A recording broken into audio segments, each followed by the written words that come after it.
क्या राजनीतिक स्वार्थ इतने गिर चुके हैं कि हमारे देश की सुरक्षा भी अब राजनीतिक पार्टियों को छोटी लगती है? क्या राजनीतिक स्वार्थ इतने गिर गए हैं कि हिंदू धर्म के एक व्यक्ति को बांग्लादेश में सरेआम जिंदा जला दिया गया और पूरी पब्लिक ने निर्मम रूप से उसका लिंचिंग कर डाला? तो क्या इतना गिर चुके हैं हम कि उसकी निर्मम मौत के लिए दो शब्द न बोल सकें?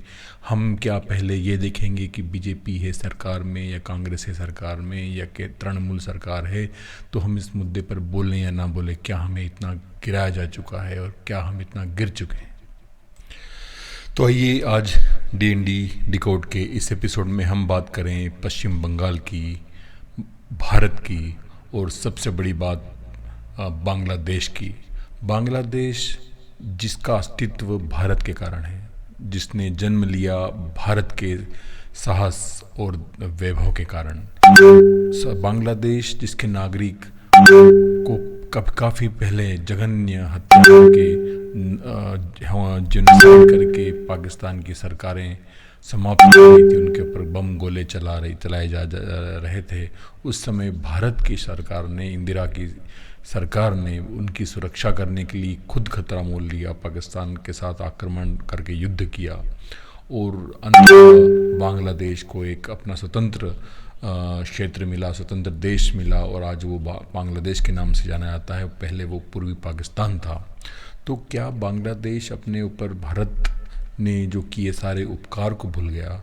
क्या बांग्लादेश को इतनी शर्म नहीं रही कि अपने एक निर्दोष नागरिक की जान बचा सके?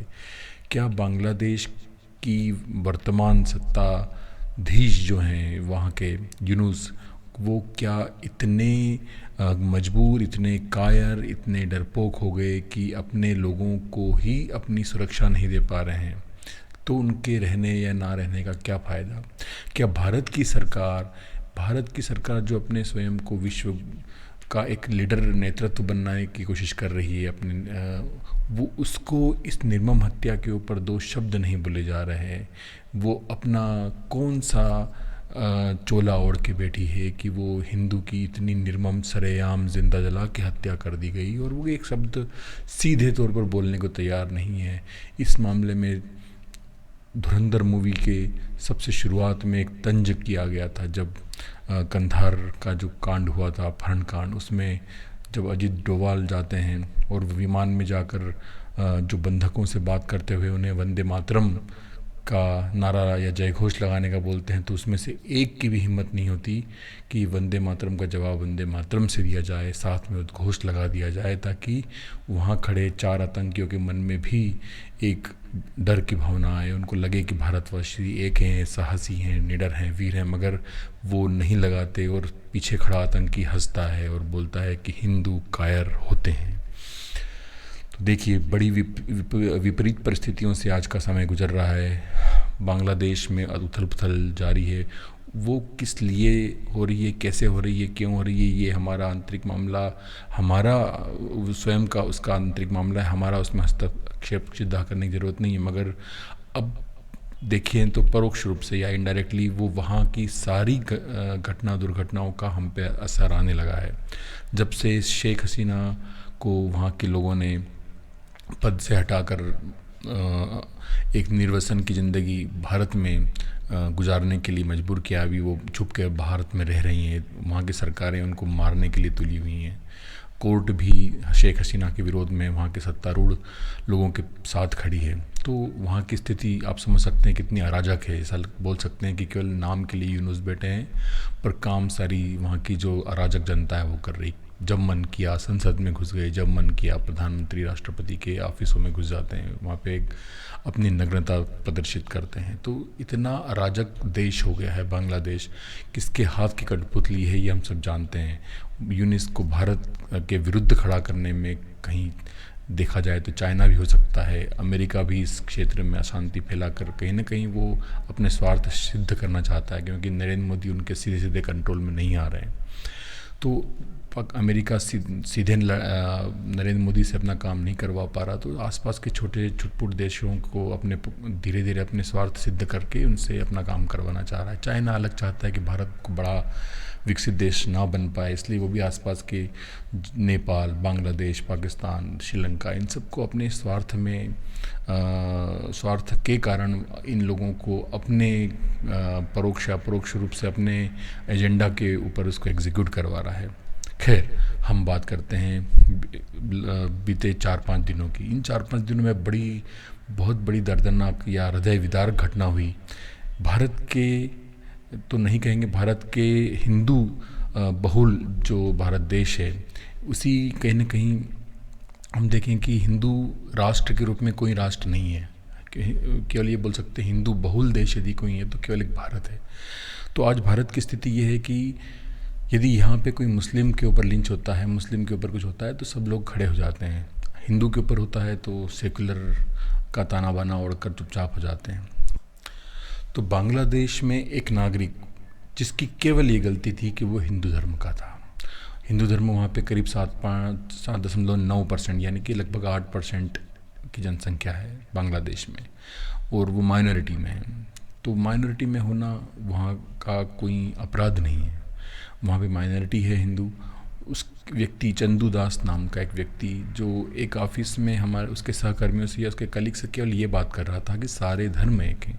उसने ये नहीं कहा कि हिंदू धर्म बड़ा है या ये धर्म छोटा, उसने केवल ये कहा कि सारे धर्म एक हैं, सारे धर्म के भगवान आपस में एक हैं, हम जैसे भी हमारी पूजा पद्धति को अपनाएं वो सब एक ही हैं।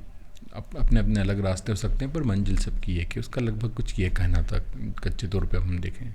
मगर उसके सहकर्मी ने इस बात को किस नृशंस तरीके से या किस दुर्दांत तरीके से उसका उपयोग किया। आप देखिए कि वहाँ पर उसने अपने जो भी ग्रुप्स में या जो भी अराजक ग्रुप चल रहे हैं वहाँ पे जो जिनका सत्ता पर प्रभाव है, उन लोगों में ये बात पहला दी कि इस व्यक्ति ने चंदू दास ने वहाँ पर ईश निंदा की। और ईश निंदा की मतलब कि वहाँ पे बड़ा बुरा सबसे दुर्दांत घटना समझा जाता है। और उन्होंने वहाँ की जो हिंसक भीड़ ने उस पर हमला करने की कोशिश की, उस पर आक्रमण कर दिया। वो बेचारा भागते हुए पुलिस के संरक्षण में भी आया, पुलिस के कब्जे में भी था वो बंदा चंदू दास, मगर पुलिस ने भी अपने सरेंडर करते हुए उस बंदे को, चंदू दास को, उस अराजक जाहिल जानवरों की भीड़ को सौंप दिया। और उस भीड़ ने उसके साथ क्या किया, पहले उसको बुरी तरह से मारा पीटा, लातों से हाथों से जैसे मन किया वो उसके कपड़े फाड़ के पूरा नग्न अवस्था में उसको नीचे लिटा दिया। और उसके ऊपर जैसे कोई बच्चे डनलप के गद्दे पर उछलते हैं, खेलते हैं, वैसे उस व्यक्ति के ऊपर ये जाहिल जानवर लोग उछल कर उसको मार रहे थे। उसके ऊपर जैसे कोई स्प्रिंग ऐसा बना दिया उस चंदू दास को। उसके बाद में भी इन जानवरों की पेट नहीं भरा तो उन लोगों ने उसको फांसी पर लटका दिया बीच चौराहे पे। कोई कुछ बोलने वाला नहीं। सारी अराजक सरकार, जाहिलों की सरकार, जाहिलों की लोग जाहिल सरकार जिसको बोल सकते हैं। उसके बाद में फांसी लगा दिया। वो तो प्राण को त्याग चुका होगा या हो सकता है थोड़े से प्राण बाकी हो, मगर इन लोगों का वहाँ पर भी इनकी हवस या इनकी हिंसा का पेट नहीं भरा। और इन सभी लोगों ने मिलकर उसको जिंदा उसी स्थिति में पेट्रोल या जो भी फ्यूल डालकर उसको वहाँ पे आग के हवाले कर दिया। वो अकेला जल रहा था और वो पब्लिक तालियां बजा रही थी, वीडियो बना रहा था। देख सकते हैं कैसा नंगा नाच हो रहा था। तो इससे नंगे नाच को देखकर हिंदू धर्म दहल गया, जहाँ जहाँ पर हिंदू है वहाँ पर दहल गया। तो मगर उस बांग्लादेश सरकार को कोई 1 रुपये का पछतावा नहीं हुआ, न वहाँ के किसी नेता ने कुछ, यूनुस खान ने बोला कि गलत हुआ है। सब एक कोई दूसरे नेता की जो वहाँ हत्या हुई थी उस हत्या में सब लोग लगे रहे। उस इतनी दुर्दांत हत्या चंदू दास की, इसके ऊपर कोई 2 शब्द बोलने वाला नहीं एरिया। ठीक है, वो बांग्लादेश अपना काम जो भी कर रहा है उसके घटिया से घटिया स्तर पर, निचले स्तर पर जा चुका है। वहाँ की बात हम कर चुके। मगर हम चूँकि हिंदुस्तान में रहते हैं, हमारी सरकार, हम बोलते हैं राष्ट्रवादी सरकार है। यहाँ तक कि लोग संघ बोलता है कि आज हिंदू राष्ट्र आ चुका है। हिंदू राष्ट्र आ चुका है, ये हिंदू राष्ट्र है। यदि फ़िलिस्तीन में, गाज़ा में कुछ दुर्घटना होती है तो पूरा विश्व का मुस्लिम खड़ा हो जाता है। अच्छी बात है कि भाई आप इस्लाम के इतने पक्षधर हैं कि इस्लामी एकता को आप प्रस्तुत करते हैं, कोई गलत काम नहीं है जैसे भी हुआ। हालांकि वहाँ की घटना का अलग एक प्रसंग है। सबसे पहले हमास ने इजराइल के निर्दोष लोगों पर, जो एक पिकनिक या पार्टी कर रहे थे, उनको बेचारे निर्दोष लोगों पर, लड़कियों पर, लड़कों पर, बच्चों पर, सब पे हमला करके सैकड़ों लोगों को जिंदा मार डाला। तो उसका परिणाम हुआ है, उसका प्रतिकार लेते हुए इजराइल ने जो किया वो गाज़ा में किया। मगर आज हिंदू धर्म की हालत देखिए कि उस चंदू दास के मरने पर आज उसके पक्ष में बोलने वाला कम से कम 2 शब्द बोल देने चाहिए कि यदि ऐसा आज के बाद हुआ तो हम इसको सहन नहीं करेंगे। मगर सरकार की तरफ से कोई इसके ऊपर कोई सीधी टिप्पणी या सीधी, या बोलें कि जाहिर तौर पर कुछ कहा नहीं गया। ये बड़ी आश्चर्यजनक बात है। हम हिंदू राष्ट्र होने की बात समझ रहे हैं, हिंदुओं की सरकार, या जैसे भी हम बोले सनातनी हितों की सरकार हम बोल सकते हैं, तो वैसी सरकार ने सनातन व्यक्ति की यदि एक मौत हो चुकी है तो पब्लिक को तो बांग्लादेश में एक मोटिवेशन मिल गया कि हम जो चाहें कर सकते हैं, हिंदू का बोलने वाला इस दुनिया में कोई है नहीं। तो ऐसी स्थिति पैदा हो गई है। तो वहाँ की स्थिति अब हम देख रहे हैं कि ज्वलंत स्थिति में वहाँ की बांग्लादेश की बागडोर आ चुकी है। अब हम बात करते हैं हमारे भारत की। भारत की केंद्र सरकार ने क्या कहा क्या नहीं कहा, एक ये हमने भी बात की। अब देखिए कि भारत के लोग भी, क्या हम इतने गिर चुके हैं, क्या हम, केवल हिंदुओं की बात कर रहा हूँ मैं, क्या इतने गिर चुके हैं कि हम ये देखेंगे कि क्या मैं बीजेपी का हूँ तो मैं बीजेपी के विरुद्ध ना बोलूँ। चंदू दास के फेवर में यदि मैं बोलूँगा तो हो सकता है बीजेपी के विरोध में बात ना निकल जाए। क्या ये व्यक्ति ये सोचेगा कि क्या मैं कांग्रेस का हूँ तो मैं यदि चंदू दास के हत्या के बारे में बोलूँगा तो मैं सेक्युलर ना कहलाऊँगा। तो क्या हम इतनी गिरावट में आ चुके हैं, कितने हम निचले स्तर पर जा चुके हैं कि एक निर्दोष मासूम व्यक्ति की, जो एक कॉरपोरेट का काम करने वाला कर्मचारी था, उसने केवल यही कहा कि सब भगवान बराबर हैं। क्या हम उसकी इतनी निर्मम हत्या की भर्त्सना नहीं कर सकते, उसका विरोध नहीं कर सकते? अब उसके प्रति 2 शब्द प्रेम के, संवेदना के और क्रोध के नहीं बोल सकते? क्या हम में मानवता इतनी मर चुकी है? तो ये भी एक सोचने वाला विषय हो गया कि राजनीतिक पार्टियों ने नागरिकों को, भारत के नागरिकों को इतनी बड़ी खाई में पाट दिया है कि आप हिंदू हो, आप बीजेपी को समर्थित करते हैं तो अब नरेंद्र मोदी या केंद्र सरकार के विरुद्ध एक शब्द ना बोलेंगे, कि यदि आप कांग्रेस के हैं तो आप हिंदुओं के पक्ष में नहीं बोलेंगे, यदि आप ये हैं तो ये इस धर्म को नहीं बोलेंगे, इस धर्म को नहीं छू सकते। तो बड़ी बुरी स्थिति में दिख रहा है। और हिंदू धर्म की यदि ये स्थिति रही तो जल्दी ही पश्चिम बंगाल भी बांग्लादेश बन जाएगा, और ये उस सीमा से क्रॉस करते हुए यही आतंक, यही अराजकता पूरे भारत में फैल सकती है। तो ये 2 मुद्दा हुआ। अब तीसरे मुद्दे के ऊपर हम आना चाहते हैं कि अब भारत के बांग्लादेशी घुसपैठ के कारण भारत के अंदर भी हाहाकार मचा हुआ है। हम देखें तो SIR की घटना, SIR का जो पूरा मुद्दा चल रहा है, उस मुद्दे पर भी हम देख रहे हैं। तो जैसे केवल मैं मध्य प्रदेश की बात करूं तो मध्य प्रदेश से करीब 40 लाख से ऊपर के फर्जी मतदाता बाहर हुए हैं। तो मैं ये नहीं कह रहा हूँ कि 40 लाख के 40 लाख सारे बांग्लादेशी थे, मगर उसका बड़ा हिस्सा एक बांग्लादेश घुसपैठियों का भी हुआ, ये हम समझ सकते हैं। क्योंकि आज जैसे हम SIR की बात कर ही रहे हैं कि कई लोग आते हैं हमारे यहाँ पे, आधार कार्ड बनाना आसान है, वो कोई अपना बीजेपी का पार्सल लेके या कांग्रेस का पार्सल ले जाता है, नए सदस्य को वोटर ID कार्ड में जुड़वा लेता था। तो SIR ने उस पर रोकथाम लगाई। तो मध्य प्रदेश जैसे एक राज्य से जिसकी जनसंख्या भारत में सबसे ज़्यादा नहीं है, उसके वहाँ पे भी 40-50 लाख SIR के कारण बाहर हो गए। तो बहुत बड़ा मुद्दा है। तो अभी पूरे भारत के अंदर आंकड़े दिए आएंगे तो बड़ा एक चौंकाने वाला परिदृश्य आ सकता है। 10-20 करोड़ भी हो सकते हैं, क्या कहाँ नहीं आ सकता। मतलब कि यदि हम 10 करोड़ की बात भी कर लें, एक राज्य में 40 लाख 50 लाख है, मतलब आधा करोड़ लगभग बाहर हो रहे हैं। तो सारे पूरे भारत की जनसंख्या के आधार पर यदि 10 करोड़ बाहर होते हैं तो बहुत बड़ी बात है। और उन 10 करोड़ में यदि आधे भी हम बात करें तो क्या 5 करोड़ बांग्लादेशी यहाँ पे वोटर ID कार्ड बना चुके थे? आपके कान खड़े हो जाने चाहिए, आपकी मस्तिष्क में ज्वाला जल जानी चाहिए कि ये कितनी बड़ी बात हो गई, कितना घुसपैठ हो गया। अब इस घुसपैठ की होने के बाद हम बात करते हैं कि घुसपैठ हुई तो हुई कैसे, एक बात। दूसरी बात कि क्या इस घुसपैठ को अब हम रोक सकते हैं? अब तो हम बात कर रहे हैं कि अच्छी सरकार है, केंद्र सरकार है, जो राष्ट्रवादी सरकार है, तो क्या हम रोक पाएंगे? रोक सकते हैं। भारत की बांग्लादेश के साथ में लगभग 4000 किलोमीटर की बॉर्डर आती है। मैं इसका एक आपको सीधा का सीधा आंकड़ा यदि बताने की कोशिश करूं तो भारत की उसके साथ में लगभग 4,000 किलोमीटर की सीमा है बांग्लादेश के साथ में, जिसमें पश्चिम बंगाल का जो क्षेत्र है, सीमांत इलाका जो बांग्लादेश से होता है, वो 2200 किलोमीटर है।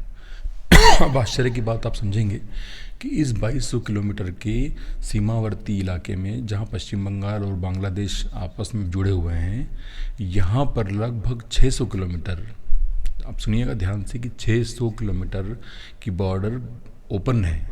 ओपन है मतलब ये है कि जैसे कि मैं बात करूं दिल्ली और हरियाणा, गुड़गांव या दिल्ली और नोएडा जैसे आपस में जुड़े हुए हैं, हम कहीं कभी भी इधर से उधर जा सकते हैं, सड़क से नहीं तो कहीं आसपास मैदान से भी जा सकते हैं।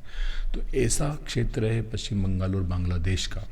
सोचिए 600 किलोमीटर कितनी बड़ी बात है कि यदि हम इस क्षेत्र में ओपन है तो इसको रोकना इमीडिएटली, तो पुरानी सरकारों ने तो कुछ नहीं किया, मगर भाजपा सरकार ने उसी वहाँ पर उस 600 किलोमीटर को बंद करने के लिए वायर फेंसिंग का प्रोजेक्ट लेके आई, उसके लिए फ़ंड दे दिया, जितना फ़ंड था उसका पूरा फ़ंड दे दिया।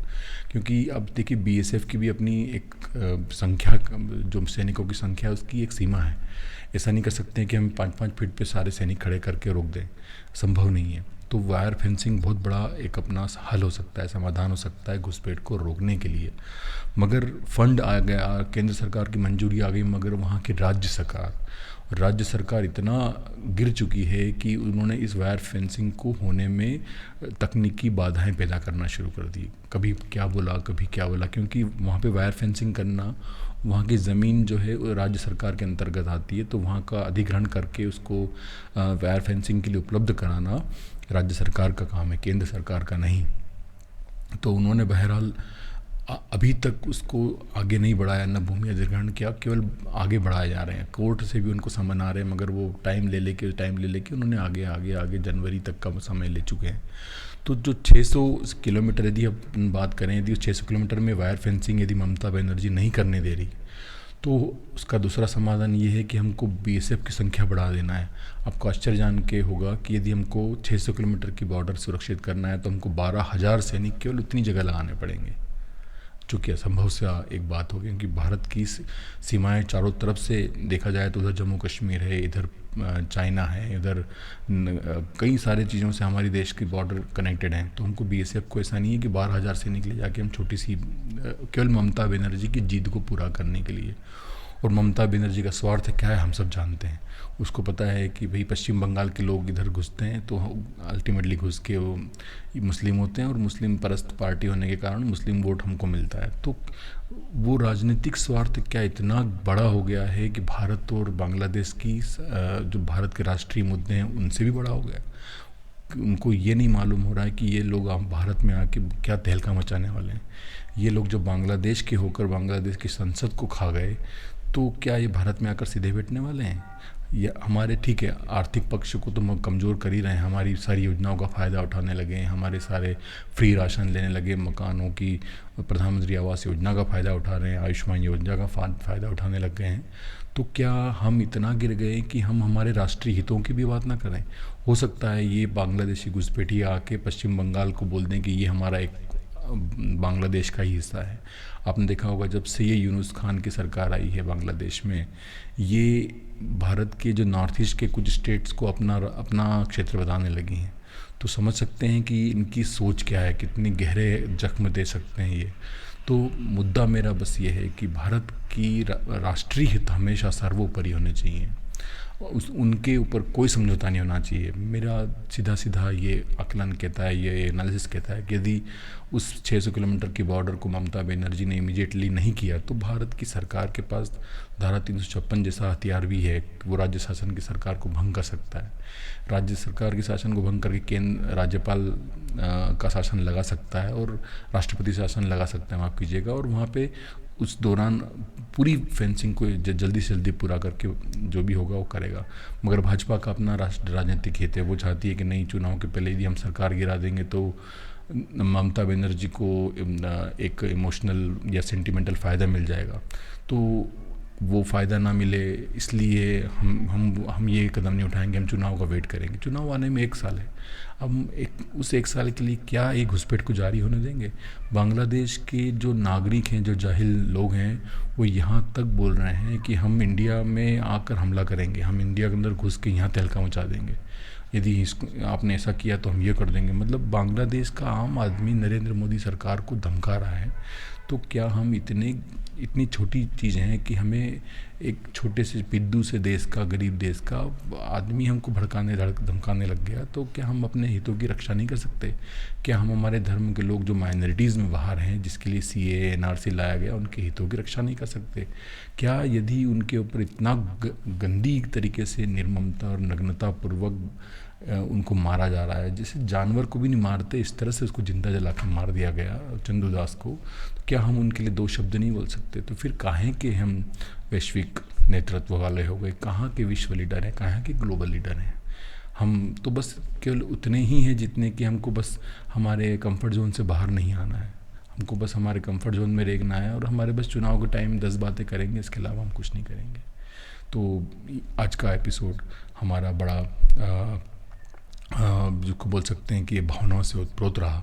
यदि इस एनालिसिस से आपको कुछ बेनिफिट मिला हो या कुछ आपके दिल को छुआ हो, तो कृपया हमें अप्रिशिएट करें। थैंक यू, धन्यवाद। हेमेंद्र स्वामी।